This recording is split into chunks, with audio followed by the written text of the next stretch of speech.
welcome to Autistics Unscripted, Season 2. I'm here with a guest, Caitlin Doherty. And one of the things I'm super excited about is that she calls herself a mindful movement witch. And I am just absolutely excited to learn more about what that is because it sounds totally magical. So, welcome, Caitlin. Tell us a little bit about being a mindful movement witch. Thank you, Jennifer. Yeah, so that's a more recent title, and where that came from was just this desire to include more of the witchy parts of myself, which are very important to me. I look to the moon, I look to seasons, I look to like my own internal senses and knowing to really move through my days. And I found that I wanted to bring more of that into my work where I help people connect to their bodies. I think, there's so much imagery around what a witch is, and it's kind of not at all what those images tell us that a witch is. Yeah. And I find a witch is just someone who is like very in tune with themselves and the world around them and uses that to like have their desires and needs met and create a world for others where others can do that too. So I love that. Yeah. And as you're talking about it, I'm like, ooh, yeah, I feel pretty certain, like historically, which is probably were neurodivergent people. Just thinking about like people who think differently and who are more curious and inquisitive and want to understand why things are the way they are, or like, why should I believe this thing that you're telling me? Like I would not be a very good Puritan back in the day in terms of like, why should I believe that? So that's really neat. I love how you talk about kind of expanding this notion of kind of the stereotyped witch, right? And I think that is so in alignment with what so many of us who are late identified neurodivergent have experienced. We have gone like unidentified or overlooked because we don't fit the stereotype of like what one of my friends says, like white boy neurodivergent. Yeah. And so I see how these things come together, the like breaking out of these stereotypes to really be able to present like, this is who I am, fully and truly and without apology. Totally. And that is like, I can relate to so much of what you're saying, especially being neurodivergent and being in a small fat body, and these identities that I allowed and also society allowed to kind of hold me back in expressing myself or being who I wanted to be. And really living those things out loud and I was just on a call with somebody who does yoga for neurodiversity, and they were talking about how, this difference that we're talking about, that which is probably possessed, and then and now, that difference is normal, that our differences make us our weirdnesses are, should be, can be normal. Mm. Yeah. And so I am starting to take up space in the world in that way, and really wanting to help others and create space where other people can do that too. And it's a lot less lonely if I get to do it with other people, you know? Absolutely. And I love that. I mean, I named my business Expansive Expressions because I just, it was, I like words, and the word expansive had been on my mind a lot with regard to like gender expansive. But the more I thought about the word and I looked up the definition and like all the definitions and the history of the word, I was like, this is such a good word. And I think so many of it, I mean, I hear so many stories, and myself included, for those of us late identified neurodivergents, we have been told for much of our lives that we're like too much, too loud, too blah, vibrant, too passionate, too whatever. And like you said, society, there's these messages that tell us like just be smaller, be quieter, whether it's physically smaller. I am also in a fat body. So the pressure to make our our literal physical space of our human existence smaller, or our personality. And so I love how you talk about like, I'm kind of done with that. I'm going to live out loud. I'm helping people like take up their space in their body, in their environment. What was like a catalyst for you in kind of coming from being pressed down by the societal pressures to like, enough is enough? Mm. First of all, I love that word expansive, because that's exactly it. The shrinking that is done both physically, mentally, spiritually, like, yeah, like not being able to be a witch, not being able to be fat, not being able to be weird, and or not, yeah, just not being able to be the full expression of ourselves.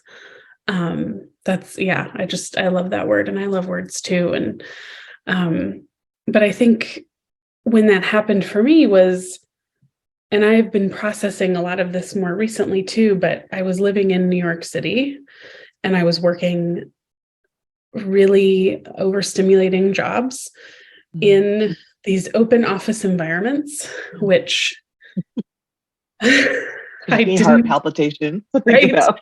I know I have like a little bit of, ooh, um, and had no idea that my struggle was because I needed something else, or because I was masking, or and reached this point in my career and in living in this large city and living on this very busy street. Like, I'm just like, wow, no wonder, I came to a point of extreme burnout, and of there's gotta be a different way. I can't keep doing this. And and there was a lot of like depression, anxiety that showed up, which was really a signal towards neurodivergence. And I'd been diagnosed, I've been formally diagnosed, which has its own set of like things, Yeah. like 10 to 12 years ago, and was like given a pill and kind of, told to go home. And I think so many people have this experience. And in the last 5 years have really had more time and space to process all of that, and that point that I hit in New York, and in working those jobs. And that was 5 years ago that I left New York. And then 2.5 years ago, I started my business. And that, so like, this is all very recent. And I feel so much more in my body than I ever have in my life. Mm. And that is wonderful and has presented so many challenges with the ways that I was showing up in the world. My relationship with my family has changed a lot. But that was kind of the point. It was that, like, that breaking point, which I think Yeah, probably a lot of us can relate to, of absolutely. just not knowing that we needed different things and being Yeah, told, yeah, like you said, too much, too sensitive, too sensitive. That was one I got a lot, too ugh, dramatic. Um, yeah, yeah. It's interesting as you were talking about, um, like being in the city and all these things, just like the office space and a busy street. And I think about how, for so many of us, we are taught to like internalize ourselves as the problem, right? Because, I think growing up, we may have expressed certain needs and maybe it was brushed off as like, oh, it's not too bright in here. It's fine. You're fine. You're going to be fine. Just, whatever. Right. So there is this like, I don't think everyone in our lives were necessarily malicious. Maybe some people were, but there is this kind of gaslighting that occurred around folks who like didn't know to like listen and trust to what we were saying about our experience of the world as little kids or whatever. And I mhm, think too about my experience in the world being in a fat body for the majority of my life, or I was told that I was in a fat body, may not have actually been in a fat body. mhm, But I think about uh, how much messaging there is for those of us who are fat, that if we go to the doctor for some issue, the first thing is always like, well, lose some weight. And and there's a lot of like self-blame in that being put on us. And I'm just thinking about those two things together of like, oh, you're too sensitive. You're like it's a you problem, right? And yep, because you are doing something wrong, or you are not performing or behaving in the way that you're supposed to. So you are suffering the consequences of your own action, right? mhm, And like enough of that, it's bullshit. yeah, And I think like I'm just kind of piecing this together as we're talking, just realizing just the volume of self-blame that's put on so many neurodivergent people. And this isn't just about like a body size issue. I think many folks experience it across the board of like reframing, like it's not me being like incapable of adjusting to an open office space. The office space is disabling to people who experience sensory processing issues, right? Like the office space is the problem, not us. mhm, And that reframe has been kind of life changing for me in terms of like how I'm treating myself, how I'm viewing myself. And I'm curious if you've experienced any kind of shift in your capacity for self-compassion as you're learning more about yourself and kind of mhm. deconstructing those like self-blame messages that we receive. Yeah, it's such a huge part of it.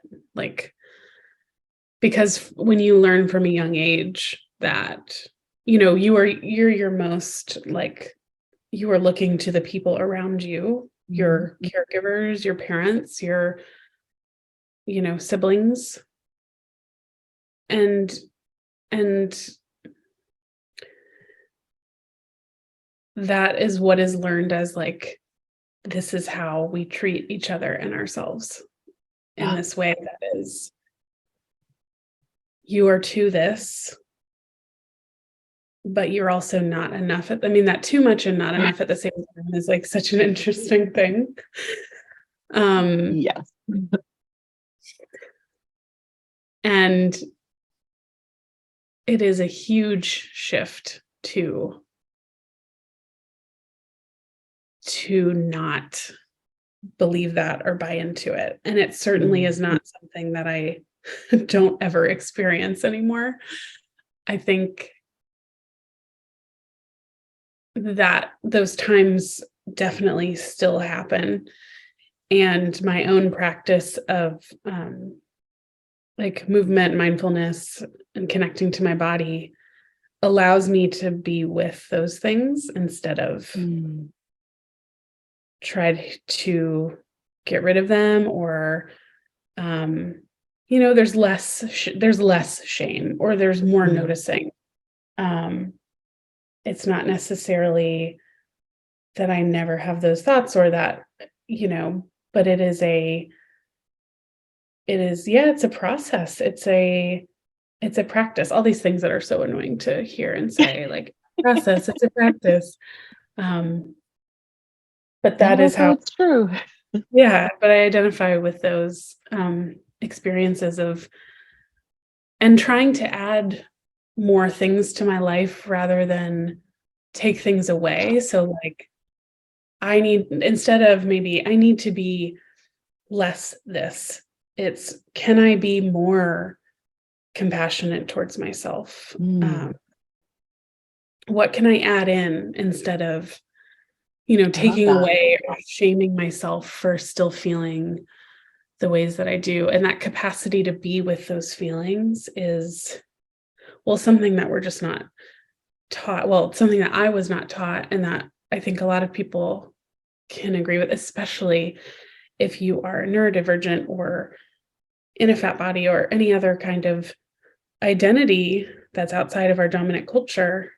In general, we're not a society of sit with your feelings and pause and notice and be. No. And so it's radical to practice those things. And it's radical to practice when you have a different experience of the world. Because your timeline, right? Like, I know I need lots of time to process something or sit with something and pause. And that's not sometimes societally acceptable. Right. And so it's a difficult thing to hold. And a lot of times I say, like, being in touch with our bodies is sometimes harder than not. Yeah. Right? Because we're also coming up against this expectation of us. And I think just being able to hold that as truth, but not, and still working to get our needs met, right? Because we all deserve that. We all deserve to have our needs met. And it's hard to do that. Yeah. I love what you said about that it for you, part of the practice is not about taking things out or taking things away, but adding things in. And I think, wow, what a generous and abundant approach, which I think is so healing in the face of so much scarcity that so many of us have experienced, like across the board of like kind of every area of life. And and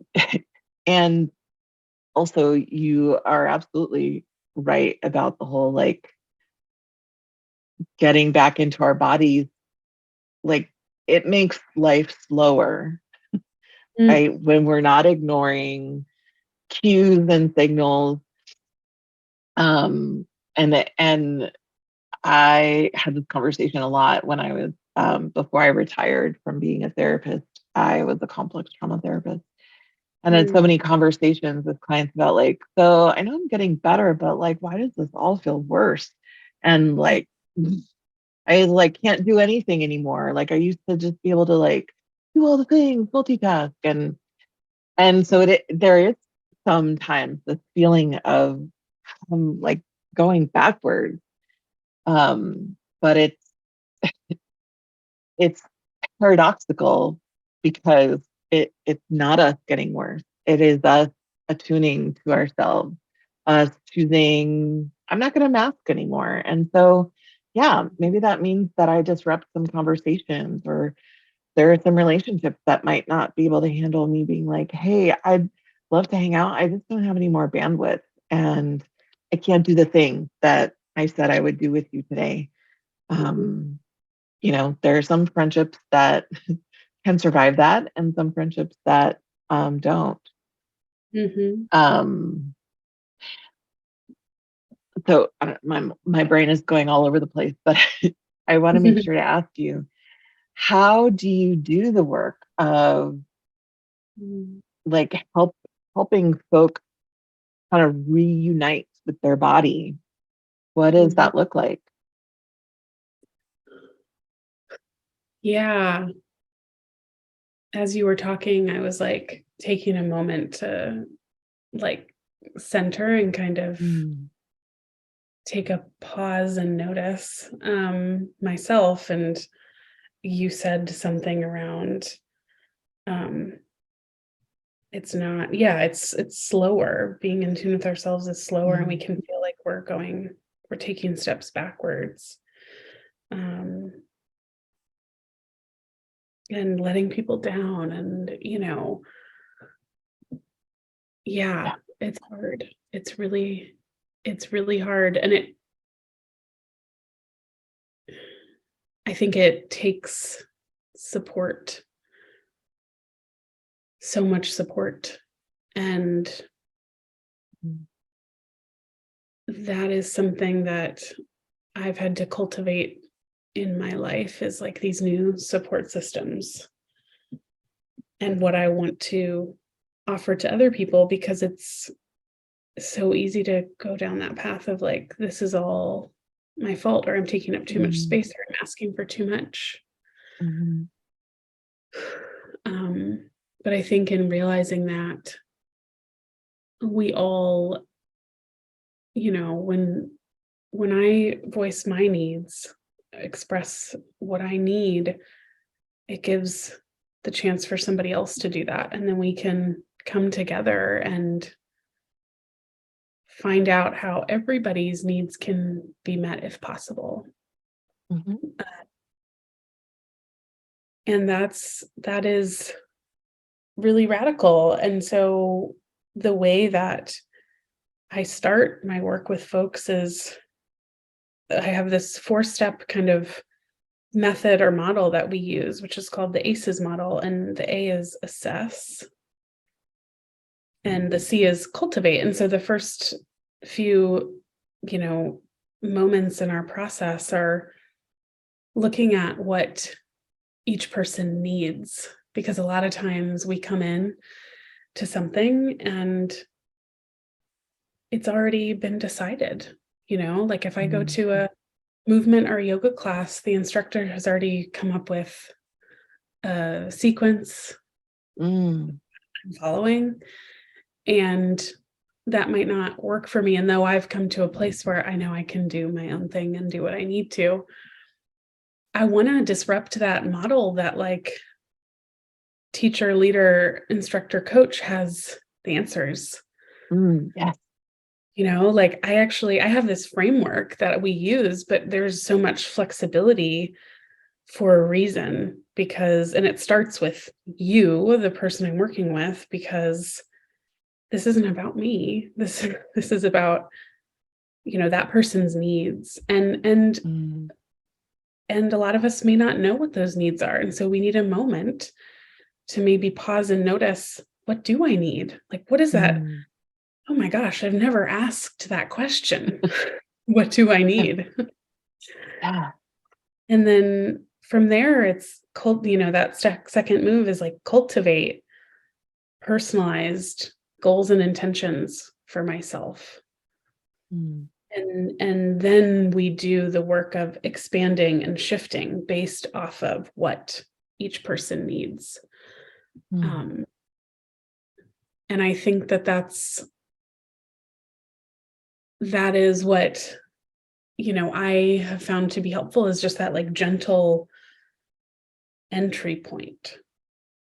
Mm. Uh, and that, if we're going to talk about slowing down and noticing, like the way I work with people is not going to be to move quickly and tell people what to do. Yeah. And so that's kind of like the way that I hold people through this process. And then we use a lot of embodiment, mindful movement, yoga, but not in the way that our culture thinks of yoga. I am a trained yoga teacher, but I am a rebel, and so I go outside Yeah. of that. And we use those practices to really start to shift and expand into ourselves, to like listen to our bodies, to get our needs met, Mm. to show up in the world more in the ways that we desire to, rather than the ways that we've been told we have to. Mm. um That just yeah. sounds so inviting. Mm. As as someone who's been in um, different movement spaces, I think about, yeah, what it would be like to go into a space where it wasn't already prescribed what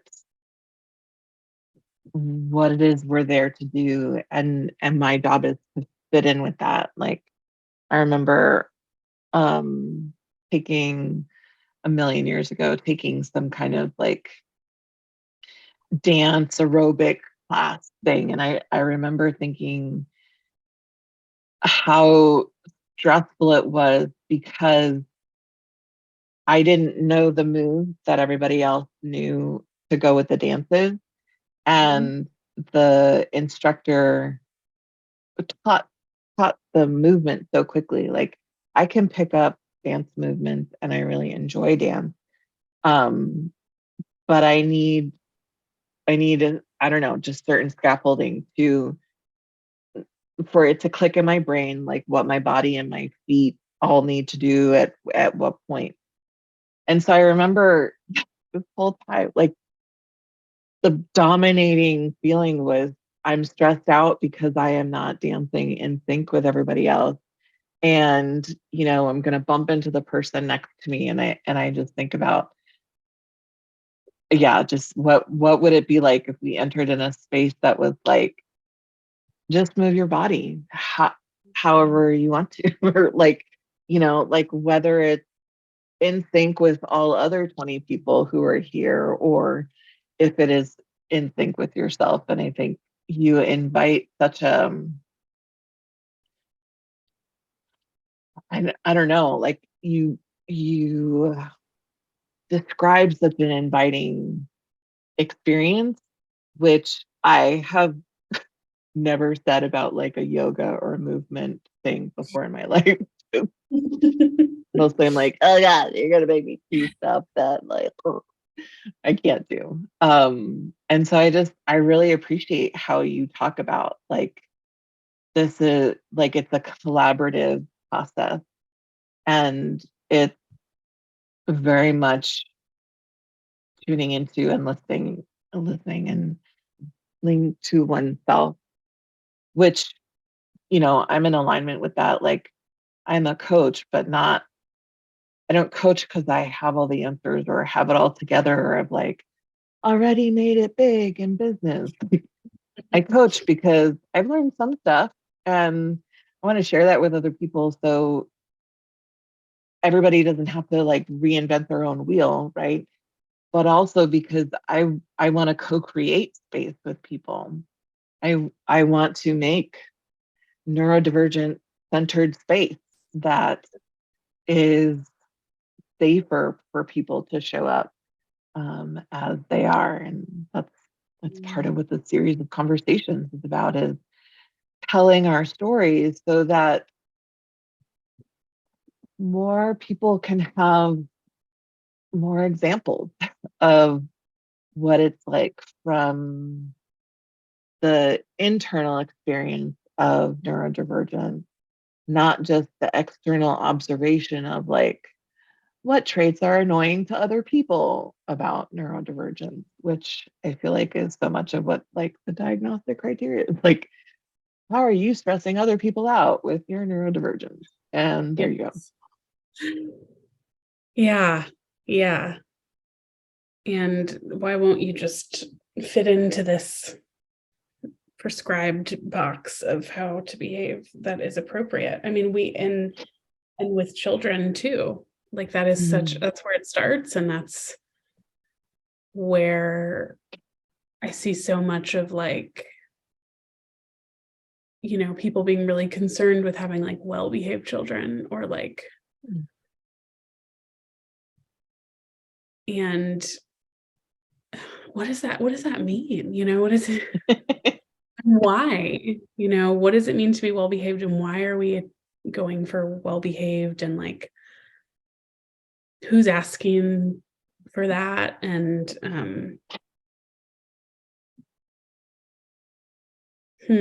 yeah. And I think too, what you said about, going into a movement space or a space where I think it's interesting, like going into a space where you're aiming to like tune in or take care of yourself in some way, and then feeling worse about yourself, like yes, and feeling like there's so much space to improve that experience of, and we can't always go into spaces where we're going to know that our needs will be met, or where teacher might say close your eyes or don't, or sit still or don't. So part of the work is like, how can we be in a space where we get all of the things that we need, so that we can also go out and advocate for ourselves as like a normal part of being in the world. Because the more of us that are advocating for our needs that everyone thinks are so different but are just really normal, the more that spaces become inclusive. And if I'm the only one moving around in a room where everyone is sitting still, that can be scary and daunting, and I myself haven't shown up in those places. Yeah. And that's okay too. And there's room for the experience of both, or being ready to show up in those spaces when you have already felt the kind of, I don't want to say safety, because that's not something that I can determine for anybody else, but whatever your, definition of safety is, if you can create that for yourself, it feels, or if I can create that for myself, it feels a lot more possible to then go and advocate in spaces where I am, maybe the different one.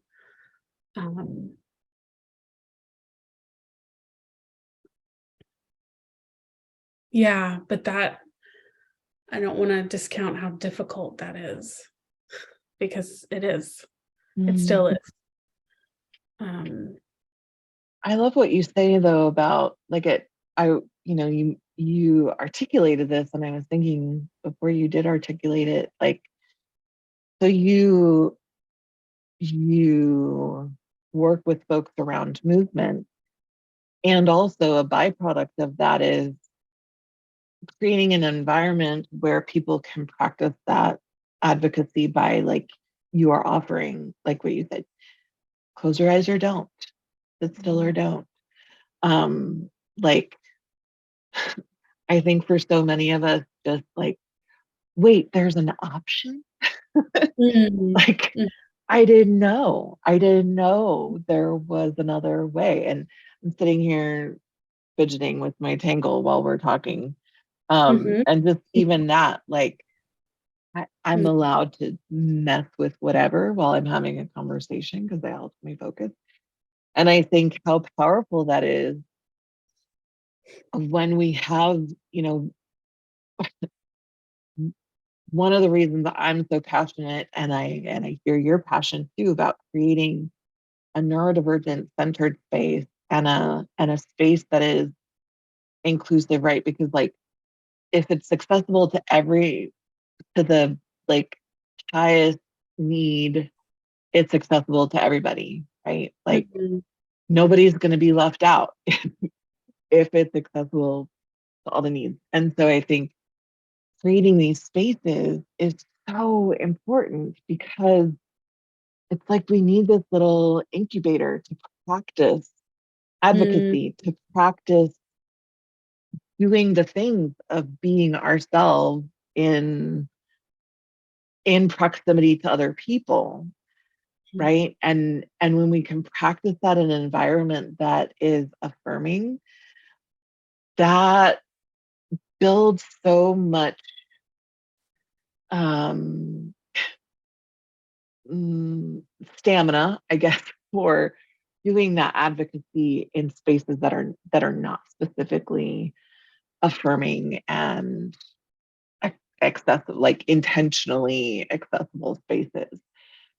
mm, Um, and I think, yeah, the more I do this work and the more I see and hear the impact of, oh wow, I kind of like relax my shoulders when I come into the space because I know I don't have to perform a certain way.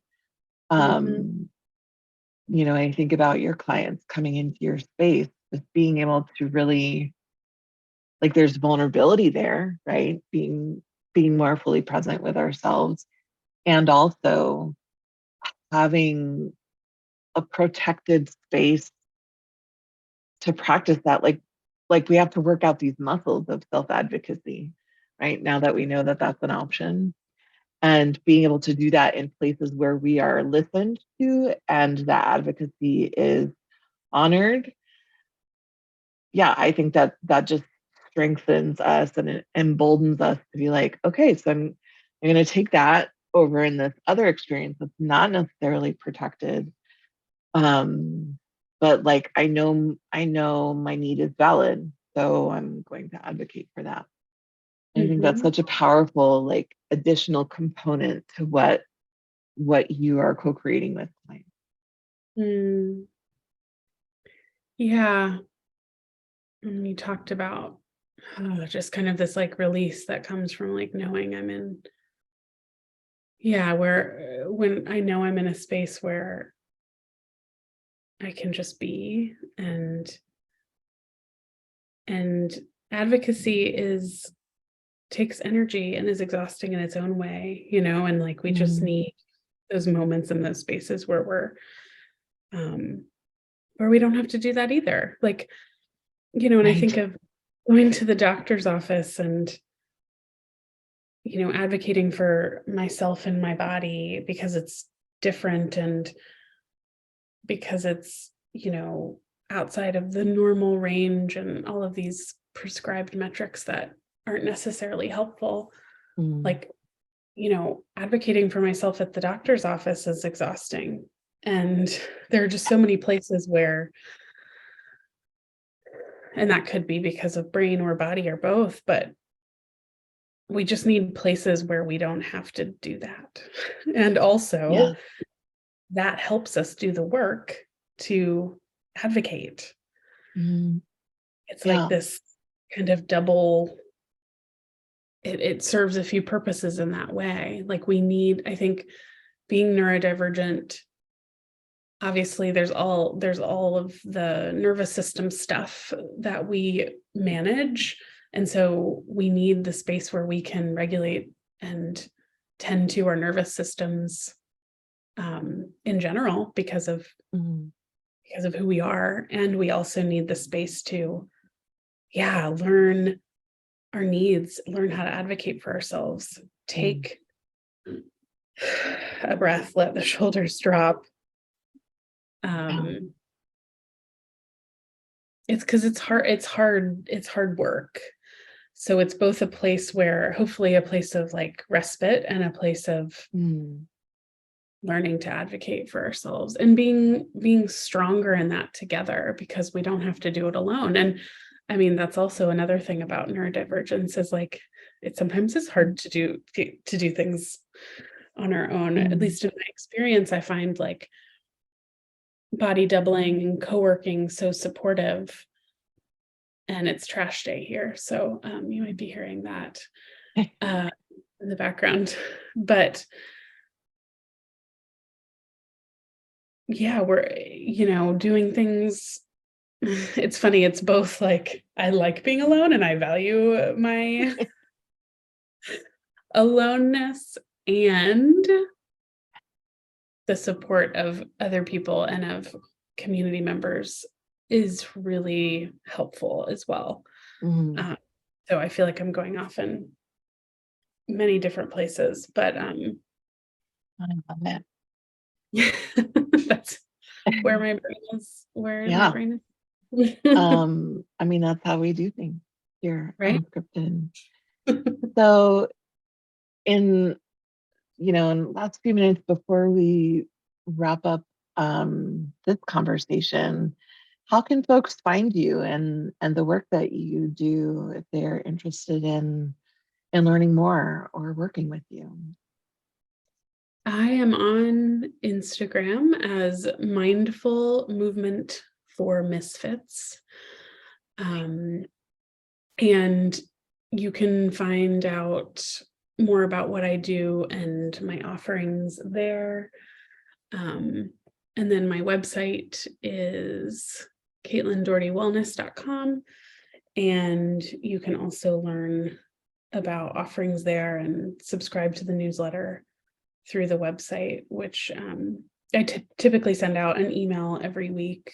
And my last week email was about how having a body can be harder than, or how having a body and listening to it can be harder than not, kind of what we were talking about. So I kind of share, personal experiences and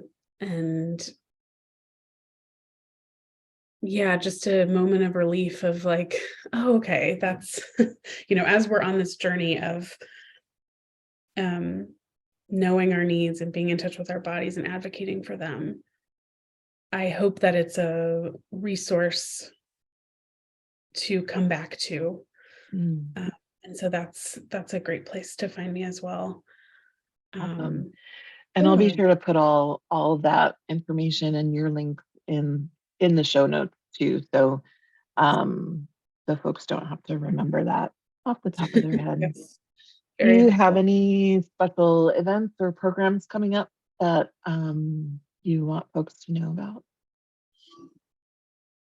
I am in the process of creating the next kind of group offering. But right now I'm just offering space for one-on-one work, and you can find more about that on my website. And that really, we go through that ACEs model that I talked about. And there are a couple different options for, 3 sessions if you're looking to kind of refresh or maintain, or a smaller investment, or the 4-month option, which is just a longer, deeper, larger investment. So kind of depending on what people need. And that's mainly how I'm working with people, but over time, more of the group offerings will come up, because those are so important to being neurodivergent and having the support of each other. Yeah.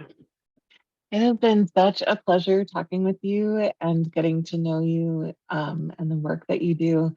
Thank you so much for sharing with me and with our, broader audience.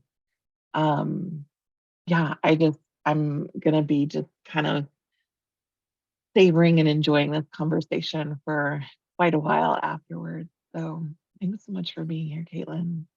Thank you, Jennifer. This is a lovely way to be, quote unquote, at work. Right?